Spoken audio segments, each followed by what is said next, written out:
Assalamualaikum warahmatullahi wabarakatuh.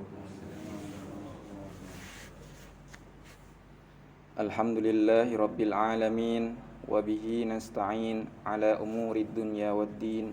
Wassalatu wassalamu ala asyrafil anbiya'i wal mursalin sayyidina wa nabiyyina Muhammadin wa ala alihi wa sahbihi ajma'in. Summa amma ba'd. Bapak, Ibu, adik-adik jamaah Mushola Abu Bakar As-Siddiq rahimakumullah. Marilah kita lanjutkan pembacaan bab mengenai puasa dalam kitab Fiqhul Manhaji ala madhabil Imam Syafi'i, yang mana pada kesempatan kemarin, pertemuan pertama, kita sudah membahas mengenai puasa, pengertiannya, pensyariatannya, dan sekarang kita masuk ke hukumnya. Setelah kita kemarin mendengarkan mengenai sejarah pensyariatan puasa, yaitu diwajibkan kepada umat Islam bulan Sya'ban tahun ke-2. Jadinya kita juga sekarang di dalam bulan Sya'ban. Setelah Sya'ban, Ramadan. Dan di Sya'ban ini kita sudah di pertengahan-pertengahan. Hari-hari ini kita sudah di pertengahan atau dinamakan nisfus Sya'ban. Tayyib. Setelah itu, setelah kita mengetahui ta'rif dan sejarah disyariatkannya puasa, serta dalil yang mewajibkan puasa, yaitu hukum puasa, sekarang kita menginjak di pembahasan hukmu tariki siyami syahri Ramadan min ghairi udrin.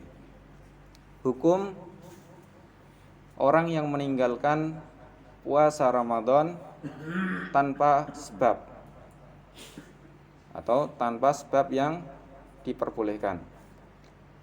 Lamma kana siyamu syahri Ramadana ruknan min arkanil Islam. Setelah kita mengetahui bahwasanya puasa di bulan Ramadan adalah salah satu rukun dari 5 rukun Islam, wa minal faraidil ma'lumati minad dini bid-darurah, dan termasuk juga fardu puasa ini termasuk fardu yang harus diketahui di dalam agama secara mutlak, harus diketahui. Kana jahidu wujubihi kafiran. Barang siapa yang menyangkal, yang mengingkari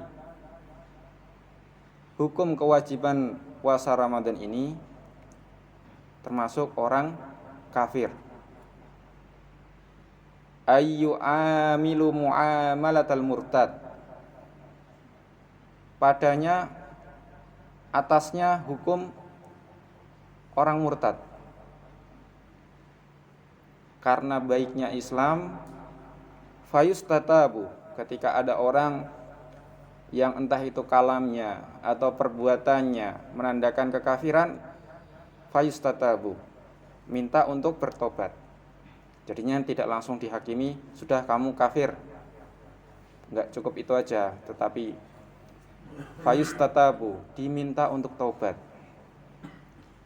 Diminta untuk taubat. Fa in taba qubila minhu.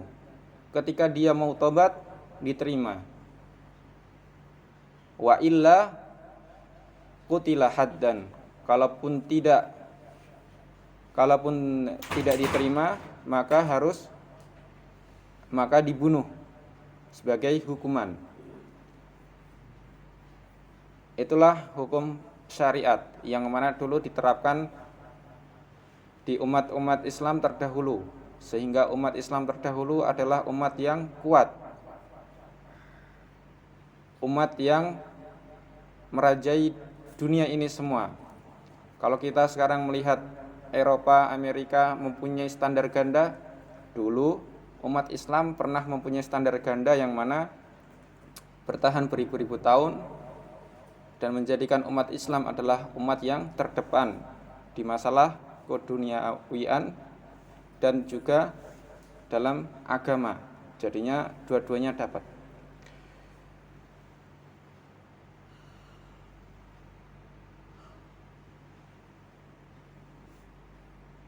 Wadzalika illam yakun qaribal ahdi bil Islam. Semua itu yaitu hukum itu kafir, terus diminta untuk bertobat, kalaupun tidak mau bertobat nanti dibunuh sebagai hukuman. Itu ketika dia tadi si jahidi wujubi bisyam hadhihi, ketika orang yang menyangkal kewajiban puasa ini tidak dalam kekuasaan atau tidak dalam pemerintahan umat Islam. Au nasya'a ba'idan anil umron, atau dia tumbuh di tempat yang jauh dari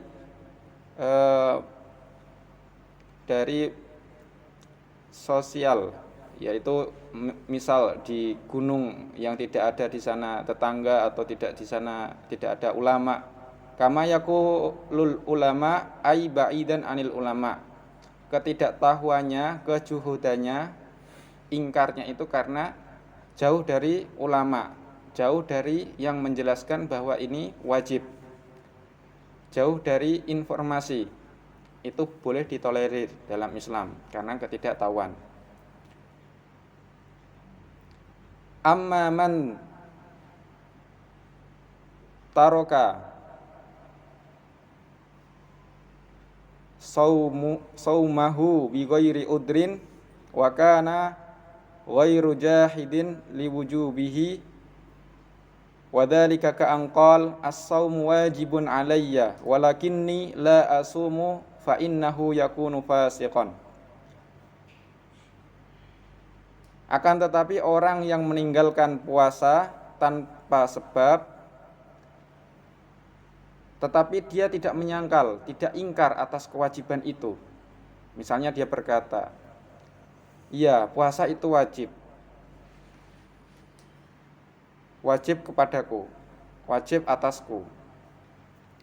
Tetapi aku tidak puasa, seperti itu. Fa innahu yakunu fasiqan, maka dia hukumi orang yang fasik. Fasik sendiri adalah orang yang melakukan dosa-dosa besar.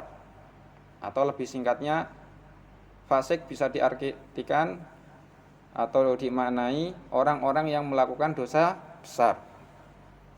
Walaisa bikafirin, posisinya cuma fasik, bukan kafir. Wa wujiba ala hakimil muslimin habsahu wa man'ahu minat ta'ami wasyarabi naharon liyah shola lahus saum bidzalik walau suratan. Dan diwajibkan kepada pemerintah kaum muslimin untuk memenjarakannya, untuk menahannya dari makan dan minum pada tengah hari atau pada waktu puasa, dari terbit matahari sampai terbenam matahari. Liyah solalahu as-saum bidzalik, untuk agar dia mendapatkan puasa walau suratan, walaupun itu hanya gambarnya saja. Pokoknya dia tidak makan, tidak minum. Karena nanti ketika dia makan, dia minum di tempat-tempat umum dan lain-lain, maka seolah-olah dia ingkar tadi dengan perlakuannya. Walaupun dia tidak mengucapkan, tetapi perlakuannya makan di tempat umum atau lain-lain itu menandakan bahwa apakah orang ini tidak percaya atas kewajiban puasa itu sendiri, seperti itu. Jadinya pemerintah kaum muslimin menahannya, memenjarakannya, menahannya dari makan dan minum, pokoknya untuk mencapai gambaran dia itu orang berpuasa. Sampai segitunya standar ganda yang dulu diterapkan oleh umat-umat Islam terdahulu, yang mana membawakan mereka kepada kejayaan umat Islam, dan semoga nanti kedepannya umat Islam yang ada di dunia sekarang menjadi lebih baik lagi, lebih bersatu, dan semoga Allah Subhanahu wa taala merahmati kita semua, menjaga kita semua dari mara bahaya dan rongrongan orang-orang yang tidak suka pada agama kita. Cukup itu dari saya. Wabillahi taufiq wal hidayah. Wassalamualaikum warahmatullahi wabarakatuh.